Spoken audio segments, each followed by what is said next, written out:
J'ai essayé plusieurs jeux de type Legacy et je dois dire que j'ai souvent été déçu par quelque chose. Mais par contre, je dois dire que ces deux jeux-là ont le potentiel d'être parmi mes meilleures expériences. L'école du jeu, en partenariat avec la boutique L'Imaginaire. Au-delà de vos attentes.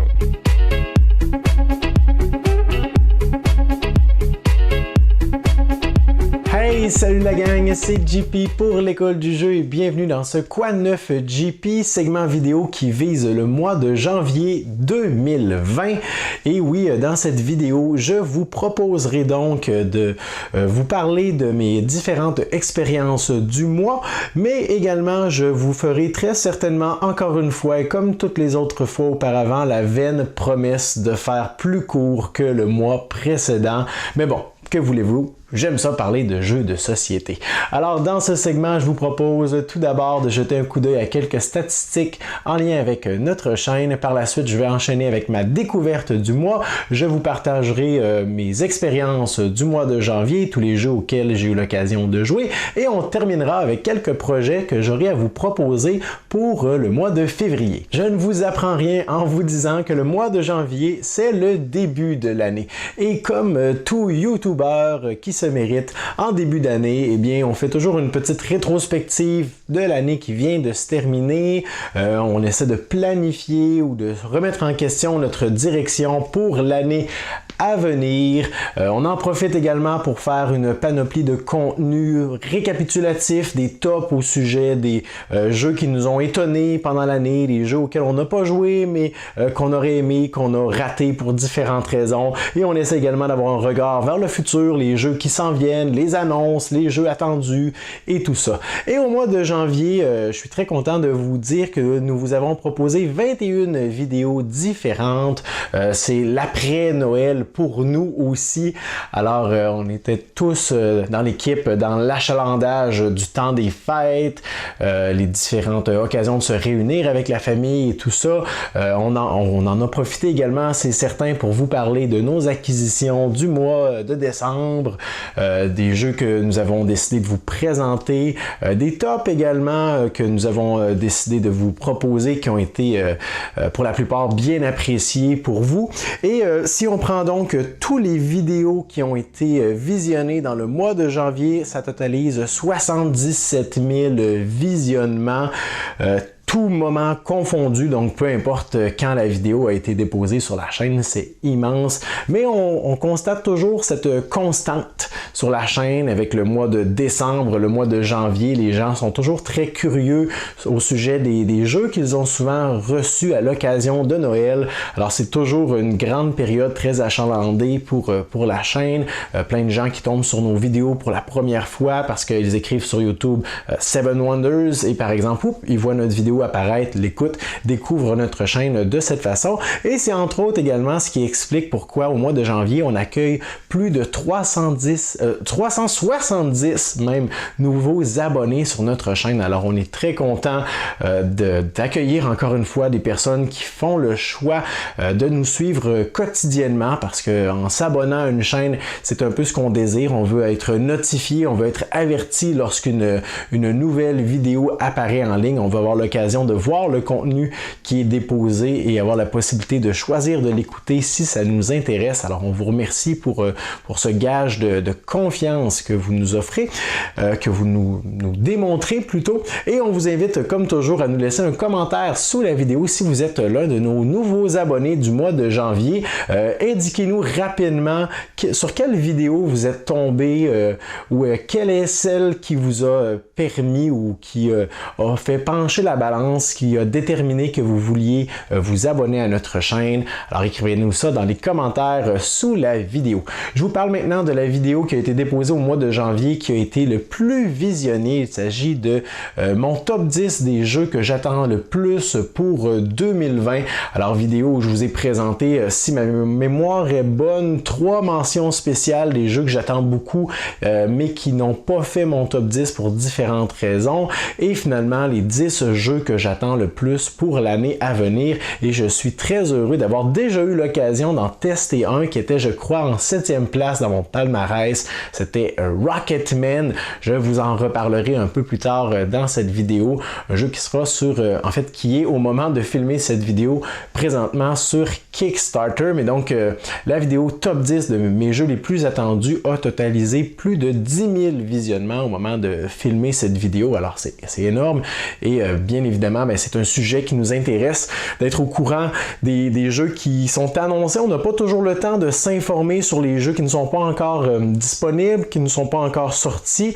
Ça demande de la recherche, c'est certain, du temps. Alors, je crois que vous avez bien apprécié cette formule. Et j'en profite finalement pour souligner le retour de Vince sur la chaîne, le retour officiel de Vince. Il vous a déjà proposé, je pense, 4 vidéos depuis son retour à la mi-janvier, soit son Quad 9, sa critique de Natsumemo, qui est un jeu que Sylvain et moi, on a vanté allègrement. Vince vous en a fait une présentation et une critique. Il vous a également proposé une vidéo où il parle de la dernière décennie dans l'univers du jeu de société, les changements ou les nouveaux principes, concepts qui ont modifié de façon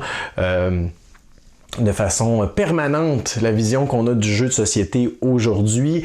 Et dernièrement, il vous a présenté une vidéo également en partenariat avec Sylvain au sujet de leur grande déception pour l'année 2019. Alors, on est bien content de revoir Vince rejoindre l'équipe.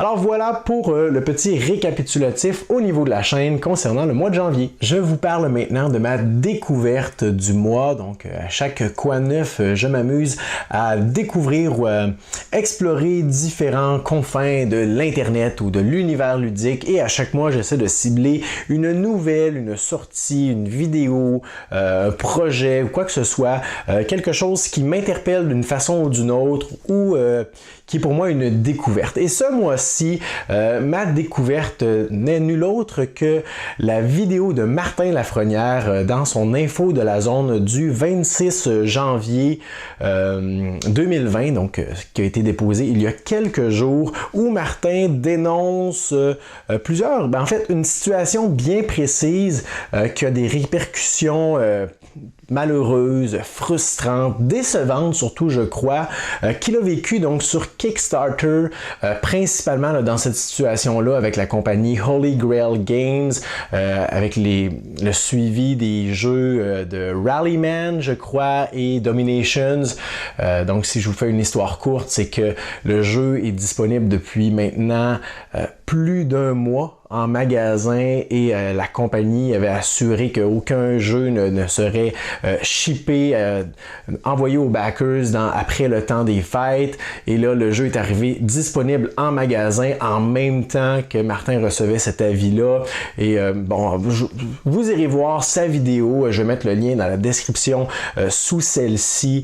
Et je crois que cette situation-là, Martin a tout le droit et il a entièrement le droit d'être frustré par rapport à ça et ce n'est pas la première fois qu'on entend parler d'une situation du genre où est-ce que le jeu est livré aux backers avec un sérieux retard comparativement à la disponibilité en magasin. Je pense également à Paladin du Royaume de l'Ouest qui était quelque part au-dessus de ma tête, là, je sais pas trop où, dans ce coin-là je crois, qui avait vécu un peu la même problématique et c'est de plus en plus fréquent. Personnellement, bien que Martin adresse surtout la situation en lien avec la compagnie, je crois que c'est un problème qui est vraiment à plus grande échelle. Je crois que c'est l'un des côtés pervers de Kickstarter qui est maintenant, selon moi, devenu une immense plateforme de précommande où est-ce que beaucoup de petites compagnies émergent et ça, c'est très très bien. Comprenez-moi bien, je pense sincèrement et au plus profond de mon être que Kickstarter a comme objectif de permettre aux petites compagnies, aux gens qui ont une idée d'avoir le financement nécessaire pour la rendre possible. C'est ça l'essence de Kickstarter à mon sens. Et aujourd'hui, je crois que Kickstarter offre beaucoup, mais je trouve que là où est-ce qu'on va vraiment réaliser l'effet pervers, c'est quand on voit des compagnies qui commence à avoir quand même assez de prestige. Le Holy Grail Games, c'est pas une compagnie nécessairement qui débute, c'est une compagnie qui a quand même assez d'expérience derrière la cravate, mais lorsqu'on voit des commentaires que la compagnie fait qui disent on est désolé, mais on n'a pas de contrôle là-dessus. Comment ça, tu n'as pas de contrôle là-dessus? C'est ton projet. C'est ton projet. C'est des termes que tu avais toi-même énoncés au début. Tu as techniquement négocié les termes de ton entente avec tes partenaires, avec les distributeurs, tout ça. C'est toi, techniquement, qui dois avoir un contrôle sur ce genre de choses-là. Et ça serait juste normal que la personne qui soit priorisée, qui ait priorité dans la réception du produit que tu es capable de produire, ce soit ceux qui ont financé l'idée, soit les backers.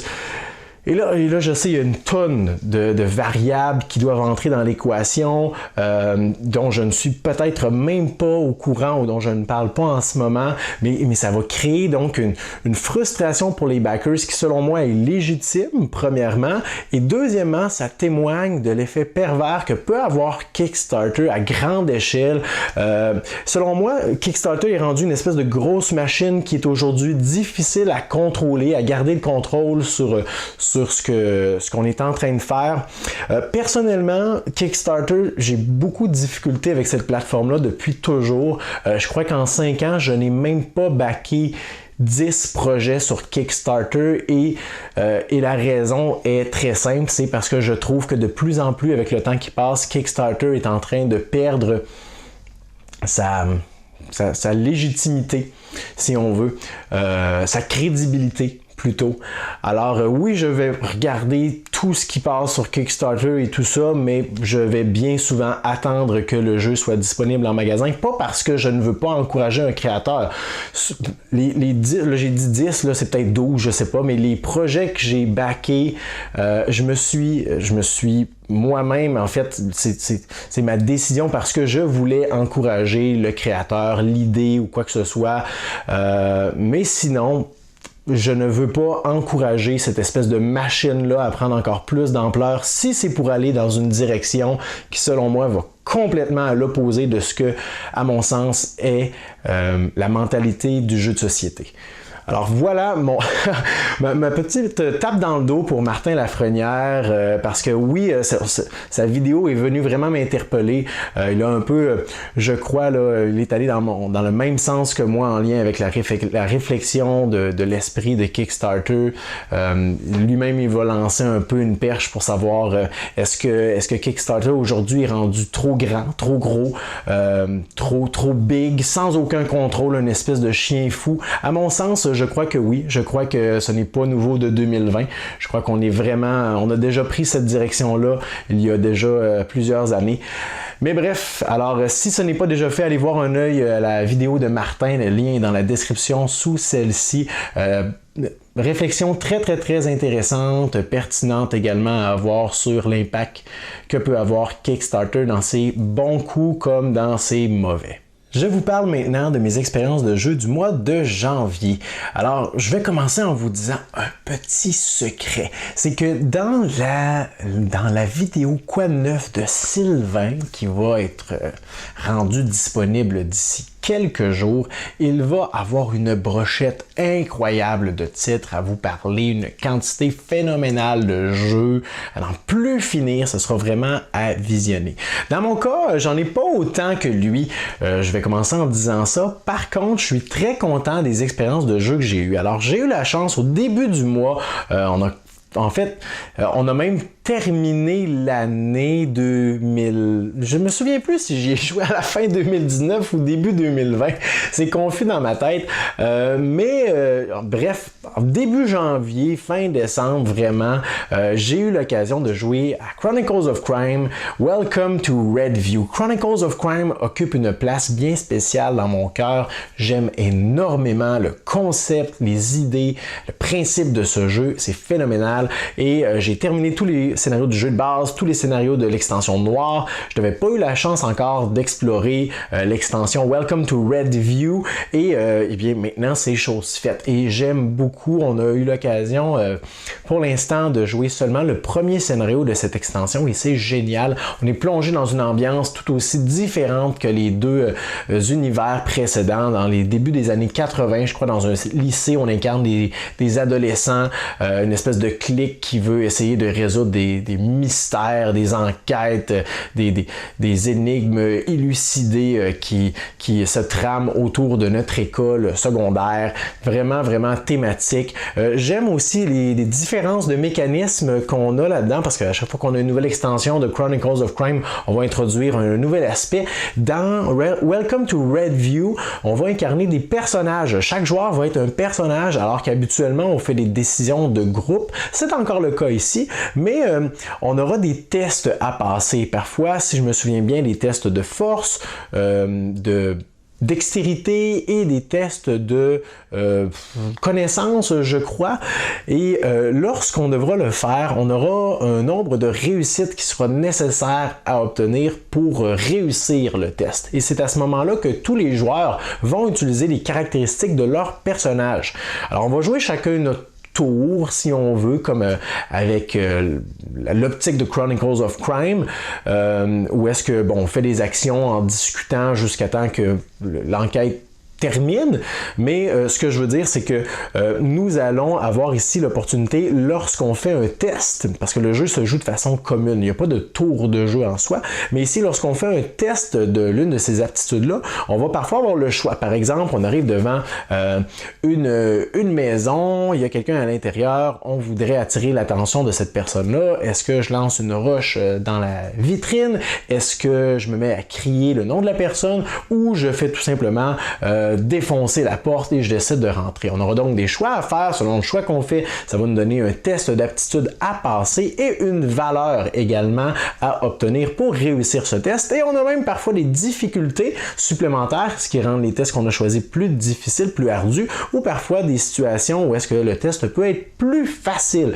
que ce qui était donc demandé. Et on devra donc lancer des dés, chaque joueur en même temps. On va additionner la valeur de notre dé à la valeur de notre aptitude selon le personnage qu'on aura utilisé et il faudra atteindre de façon commune un nombre, le nombre qui va indiquer le taux de réussite pour ce test. Et ça, c'est génial parce qu'on a également la gestion des barres énergétiques.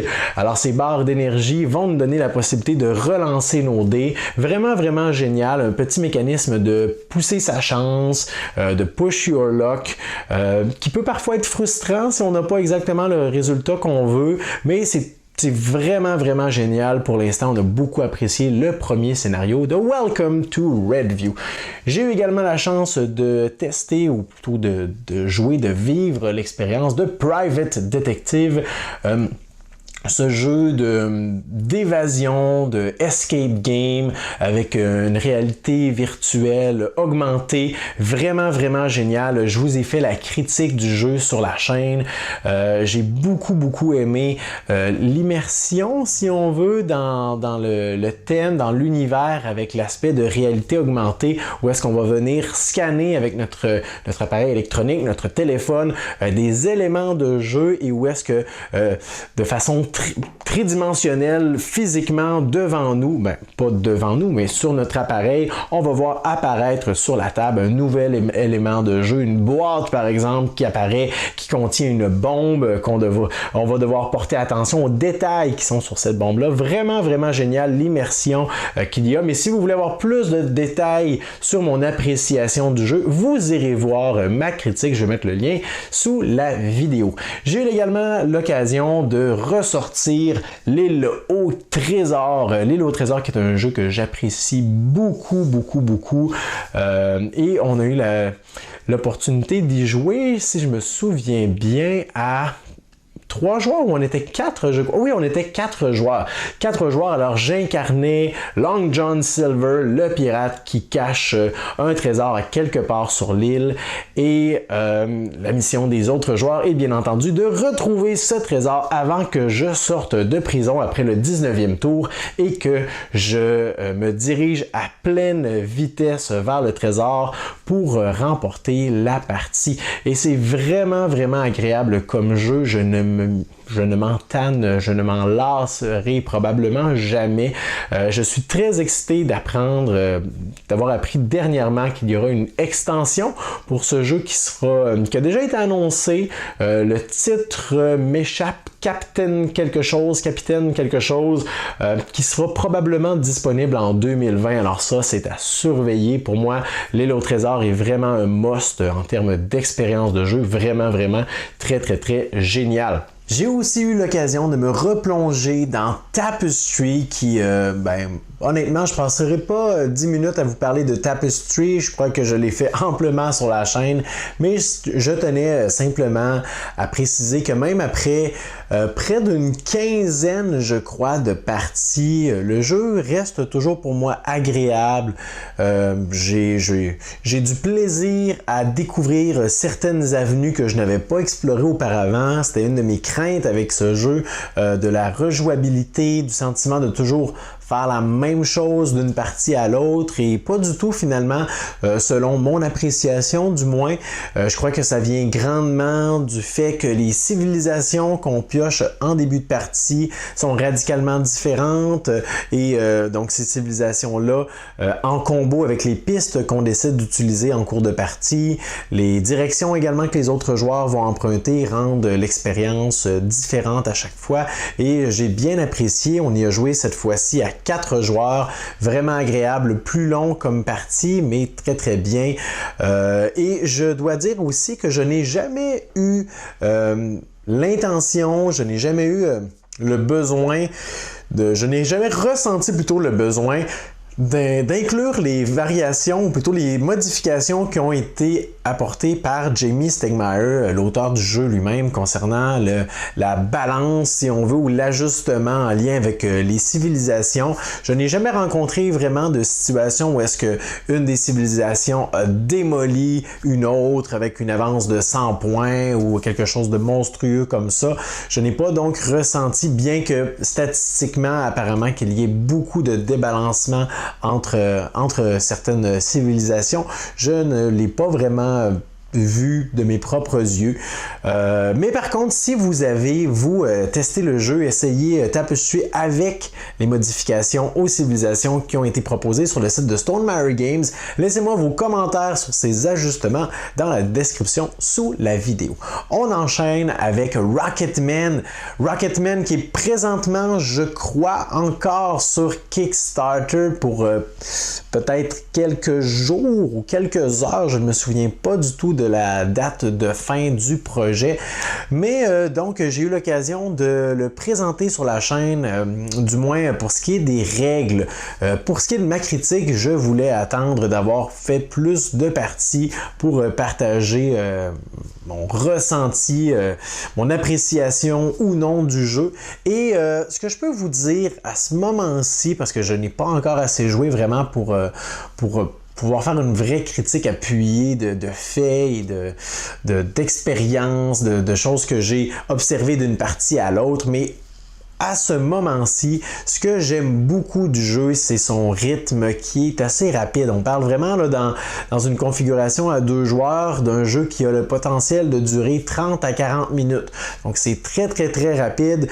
Par contre, c'est un jeu qui est complètement, je trouve, à l'opposé de ce à quoi on est habitué avec le deck building. Souvent dans le deck building, on est habitué de prendre notre temps et de construire notre paquet pour qu'il soit le plus efficace possible. bon, je vais aller chercher cette carte-là qui va me donner plus d'argent. Je vais aussi aller chercher cette carte-là qui va également me donner plus d'argent. Et lorsque, dans un tour, je vais les piocher les deux en même temps, je vais pouvoir aller chercher ce gros réacteur-là qui va me permettre d'aller faire cette mission-là, mais je vais mettre ça de côté temporairement. Mais ici, dans Rocketman, oui, on veut prendre notre temps pour essayer d'aller chercher les équipements les plus performants, les cartes les plus avantageuses, essayer de prévoir quelques petits combos possibles également. Mais ici, vraiment, dans Rocketman, le focus, l'accent, l'aspect important est mis sur l'aspect de course. C'est une course vers l'espace. Donc, ne perdez pas votre temps avec 8 tours pour bâtir votre deck. Non, dès que vous en avez l'occasion, remplissez des missions. C'est une course aux missions. Quelqu'un pour remporter la partie pour avoir réussi plein de petites missions qui n'apportent pas vraiment de points, mais qui l'a réussi à remplir très rapidement. Alors que quelqu'un qui prend trop son temps pourrait, oui, certainement aller remplir des missions qui valent un paquet de points, mais peut-être que le rythme, avant qu'il ait pu vraiment s'investir dans la course aux objectifs, les ralentit et que la fin de partie soit déclenchée alors qu'il a peut-être, je sais pas moi, 12 points alors que l'autre en a 28 ou quelque chose comme ça. Alors vraiment un aspect intéressant, quelque chose de différent dans le deck building ici, où est-ce qu'on a un rythme qui... Parce qu'on n'est pas stressé en jouant, on a l'impression qu'on a tout le temps du monde et c'est le cas en fait. Si tous les joueurs décident de jouer de cette façon-là puis de bâtir leur paquet, c'est correct, mais je crois que l'essence du jeu, c'est vraiment un jeu de course, un jeu dans lequel il faut saisir chacune des opportunités dès qu'elles se présentent, même s'il y aurait probablement une carte plus optimale à aller chercher. Je crois que ce qui vient vraiment expliquer ça, c'est que dans la plupart des jeux de deck building, toutes les cartes, ou presque, en tout cas une majorité des cartes qu'on récupère, vont nous donner des points en fin de partie. Donc oui, on les achète pour pouvoir les utiliser, mais on se dit également que, bon, de toute façon, cette carte-là va me rapporter des points en fin de partie. Comme par exemple dans Clank. Ici, aucune carte ne va vous rapporter des points en fin de partie, à l'exception des cartes les cartes catastrophes, je crois, ou désastres, qui ne vont que polluer votre deck. Donc, lorsqu'on la pioche, cette carte-là ne va rien faire du tout. Mais par contre, ça vous assure d'avoir 2 points en fin de partie. Et 2 points, je vous assure que c'est non négligeable. Alors, un aspect intéressant, vraiment un rythme particulier. Ce n'est pas tout le monde, je crois, qui vont apprécier ça d'un jeu de deck building, mais je serais très curieux de l'essayer à 4 joueurs par contre, parce que pour l'instant, je n'y ai joué qu'à 2. Alors voilà ce que j'ai à dire pour l'instant sur Rocketman. Je vous parle ensuite de ma première partie de Clank Legacy. Oui, j'ai enfin sauté dans l'aventure. J'ai mis le grappin sur le jeu aussitôt qu'il est arrivé en magasin, en boutique. La version anglaise, parce que la version française ne sera malheureusement peut-être pas disponible avant 2021, mais j'en ai pas la confirmation exacte encore. Mais j'avais acquérir le jeu le plus rapidement possible dans l'espérance d'y jouer immédiatement et finalement ça a été beaucoup plus long que prévu avant de plonger dans l'aventure. J'étais pas sûr du nombre de joueurs optimal, toujours devoir coïncider les horaires de tout le monde. Alors finalement j'ai décidé de me lancer dans l'aventure avec ma femme, donc on va vivre l'aventure de Clank Legacy seulement à 2 joueurs. Je crois que ça va donner une critique très intéressante au terme de la campagne parce que plusieurs d'entre vous êtes un peu comme dans la même situation que moi, où est-ce que j'aime beaucoup dans les jeux Legacy jouer avec ma femme, vivre ce moment-là, cette expérience-là avec elle, mais où est-ce que c'est pas toujours facile de devoir concilier les horaires de tout le monde. Donc parfois, ce qui nous arrange le mieux, c'est d'y jouer à 2. Par contre, ce n'est pas tous les jeux Legacy qui se jouent bien à 2 et dans la plupart, eh bien, on nous encourage toujours à le vivre à 4 joueurs afin de débloquer plus d'éléments, de voir plus d'éléments de jeu donc qui ont été dissimulés, qu'on pourrait découvrir en cours de campagne, mais parfois dans certains jeux de ce type, à 2 joueurs, on en voit moins. Alors j'ai bien hâte de vous faire mon retour au terme de la campagne. Pour l'instant, on a simplement fait une seule partie et je dois vous dire que c'est probablement le jeu Legacy où est-ce que dans une première partie, j'ai vu Je n'ai jamais vu autant de nouvelles opportunités s'ouvrir dans un jeu Legacy dès le premier scénario. On va dire ça comme ça. Souvent, le premier scénario, on va jouer une partie bien ordinaire du jeu de base dans l'univers du jeu. Mais on va ajouter quelques petites différences et souvent, on va avoir une grosse annonce en fin de scénario qui va venir changer un peu la donne pour le prochain. Alors que dans Clank Legacy, ce n'est pas ça du tout. Oui, on commence un peu à la Clank habituel, mais rapidement, vous allez voir une tonne d'opportunités se dévoiler devant vous et vous ne pourrez certainement pas toutes les résoudre. Alors, il faudra choisir, mais il y a vraiment un aspect très intéressant dans Clank Legacy, je trouve, et ça, je dis ça seulement après un scénario, où est-ce que d'une part, on a toujours le même objectif d'aller explorer pour trouver un artefact et ensuite le ramener dans notre quartier général, dans ce cas-ci, mais ici, on ajoute à ça des contrats, des missions, un peu de style mercenaire, parfois aller trouver un objet, aller donc explorer un endroit, récupérer une carte en particulier, battre un ennemi en particulier. Alors aller chercher un objet et le ramener à quelqu'un pour ensuite peut-être décider de l'utiliser ou de le garder pour nous. Vraiment des options intéressantes, mais qui vont nous distraire de notre objectif qui est d'aller chercher un artefact et de le ramener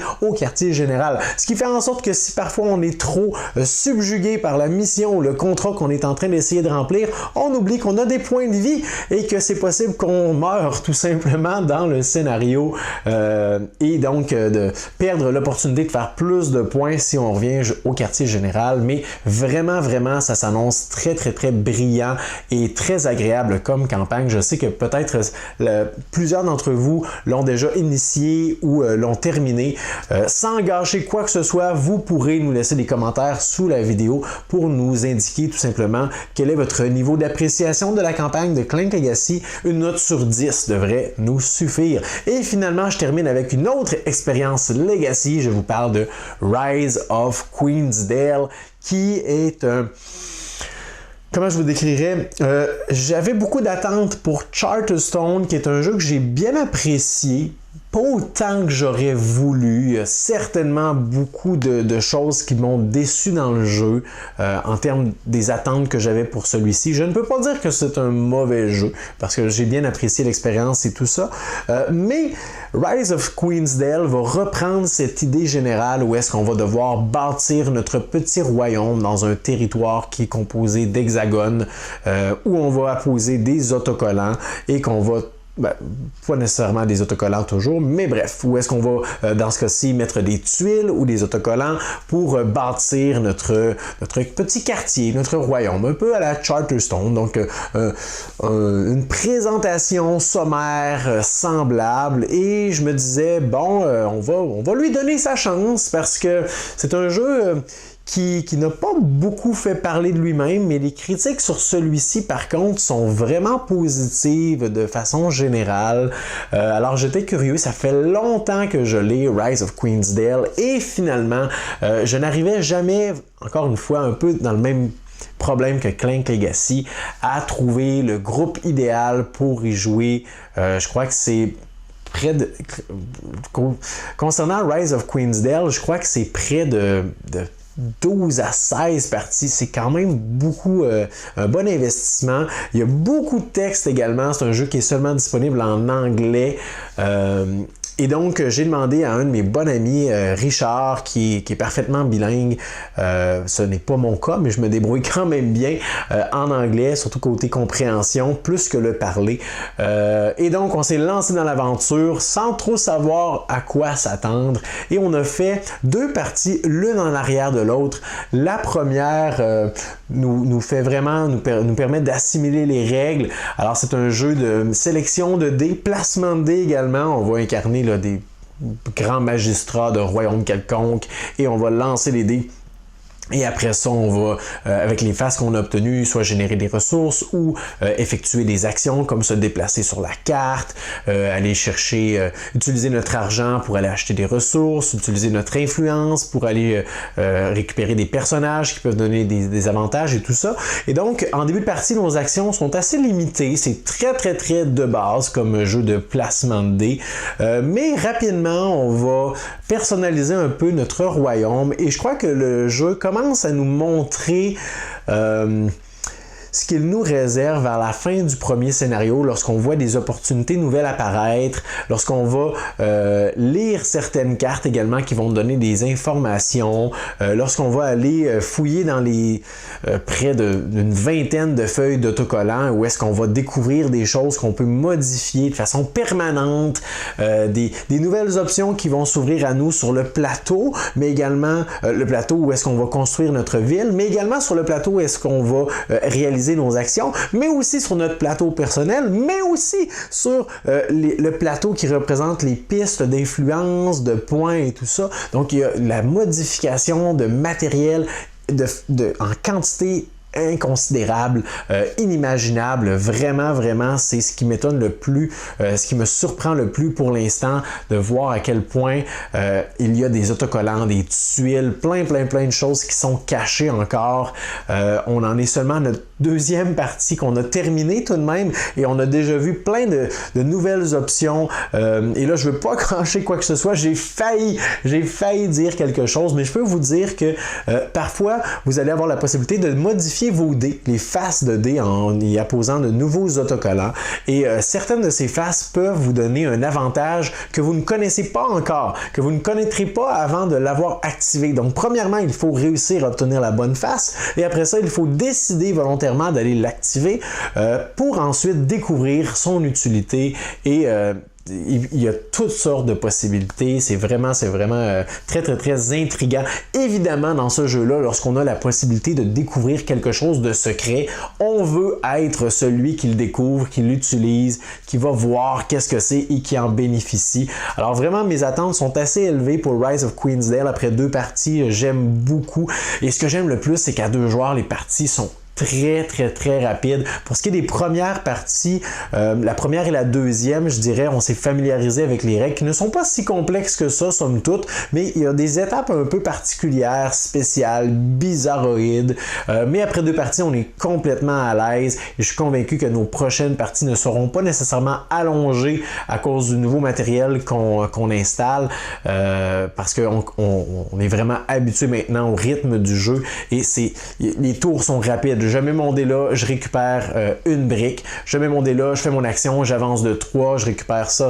Vraiment très intéressant. Beaucoup de personnalisation au niveau de ce que le joueur possède et veut améliorer en cours de campagne. Vraiment génial. Mais je dis ça seulement après 2 parties. Laissez-moi vous faire une critique une fois qu'on aura terminé la campagne. Alors voilà pour mes expériences de jeu du mois de janvier. J'espère que vous avez apprécié. N'hésitez pas à me laisser des commentaires sous la vidéo sur les jeux dont j'ai parlé. Quels sont les jeux qui vous ont surpris au mois de janvier? J'aimerais vous lire là-dessus. Et finalement, en terminant cette vidéo, je veux vous parler de mes projets pour le mois de février, pour les semaines à venir, le contenu que je pense vous proposer.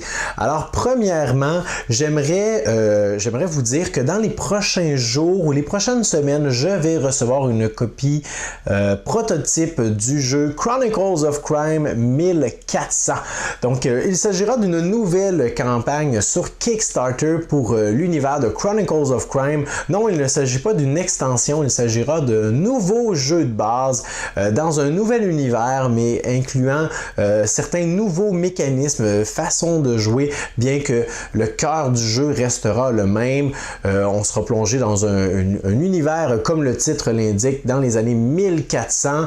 Donc, toute la thématique, l'univers sera différent, les personnages avec qui on pourra interagir. Mais ce qui est particulier et ce qui est nouveau, j'ai bien hâte d'avoir plus d'informations là-dessus une fois que j'aurai le prototype prototype, c'est que nous aurons la possibilité d'avoir des visions, des images au sujet d'objets, de personnages, d'événements qui se sont soit passés dans le passé ou qui ne se sont pas encore produits et qui nous viennent du futur. Et ces éléments de jeu qu'on va récupérer n'auront pas de sens immédiatement avant qu'on ait obtenu certaines informations qui vont nous permettre de faire des liens entre les éléments passés, présents et futurs. Alors je vous présenterai ça dans les prochaines semaines, prochains mois peut-être, d'ici du moins la campagne Kickstarter qui, si je me souviens bien, aura lieu au mois de mars, mais je pourrais me tromper. Par la suite, je veux également vous faire une présentation du jeu Glenmore 2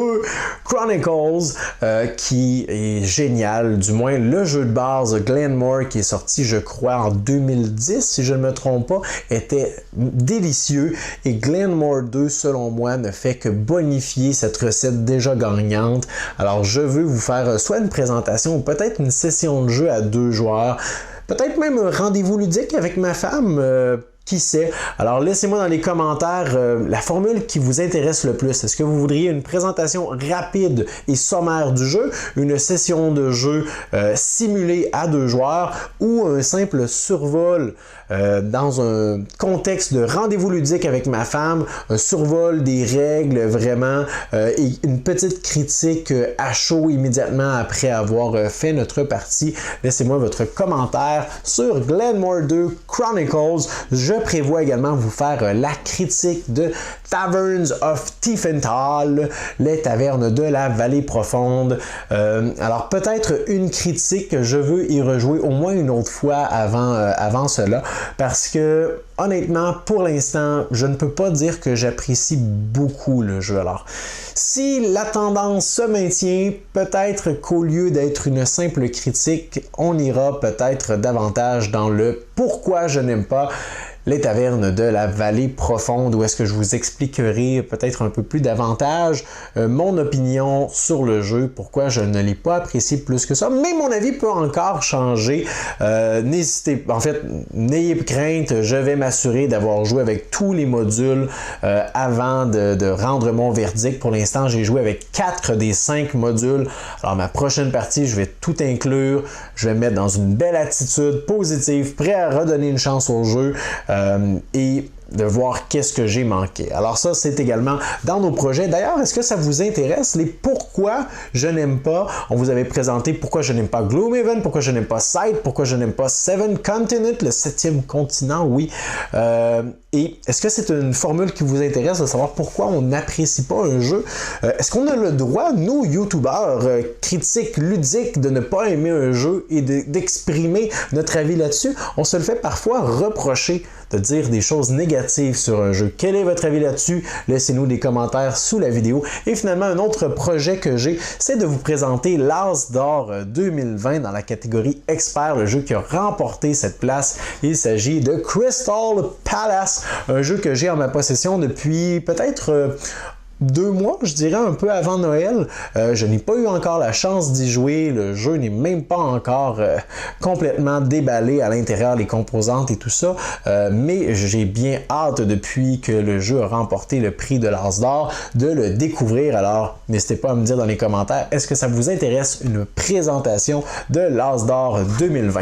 Alors voilà pour une partie de mes projets, du moins pour le mois de février 2020. N'hésitez pas à me laisser vos commentaires sur les différentes idées que je viens de vous présenter sous la vidéo. Envoyez-moi un pouce vers le haut et n'hésitez pas à vous abonner à notre chaîne si ça vous intéresse de joindre l'aventure de l'école du jeu.